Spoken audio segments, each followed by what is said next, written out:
The man accused of murdering two people in a random shooting spree Sunday night is an illegal immigrant who was kicked out of the country at least 3 times. Silvestre Franco Luviano was transferred this afternoon from Central Texas, where he was arrested last night, to the Dallas County Jail. And today we learned his criminal record goes back at least 20 years, and federal authorities simply could not keep him out of the United States. Fox 4's James Rose at Lucera Justice Center with more developments in the murder investigation.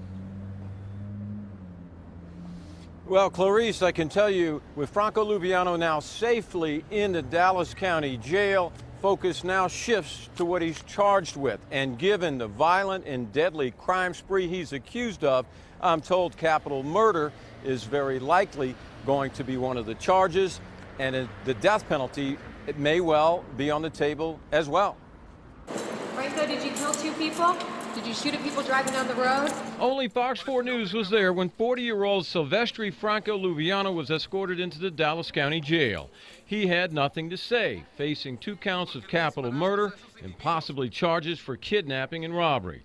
I'm glad they caught him, man, and everything, but he deserves justice. But what he did... Carlos Moreno is now planning his younger brother Ruben's funeral. The 23-year-old, one of 2 victims murdered Sunday night in a shooting spree that randomly targeted nearly a half-dozen people.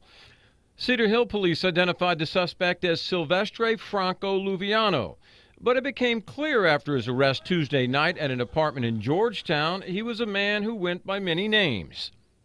He has a number of aliases. I don't know which one of these is true or if any of these are true.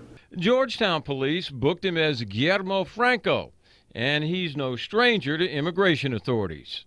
According to our federal U.S. Marshal Service databases, and we also have confirmed with DHS ICE that this gentleman has been deported 3 times.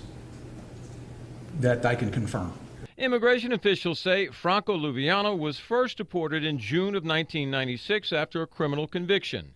He was caught trying to re-enter the United States in October of 2009 and deported a second time. Then in October of 2011, he was arrested again in Austin, sentenced to 8 months in prison, and deported a 3rd time in March of 2014. How would he still be able to be coming back and forth, you know? I've been doing this kind of work for 30 years and can, we have a very porous border, that's quite obvious, so, coming in and out of the country is relatively easy. Now, this is, I hate to say this is not unusual. Agent Hector Gomez says many of the illegal immigrant fugitives his task force has arrested are dangerous felons like Luviano. When he was arrested, police recovered a .45 caliber handgun and ammunition. Sources tell Fox 4 News that gun was reported stolen. You're trying to leave the country, most likely, and then you end up getting caught and you just go out as a coward. I was expecting for him to get killed or something, I don't wish death on nobody, but he deserves it, Now, in contrast to the Moreno family, the father of Welton Betts says he wants Franco Luviano to spend life in prison, so he'll have every day for the rest of his life to think about what he did to 2 families. Clarice? James Rose, live. Thank you.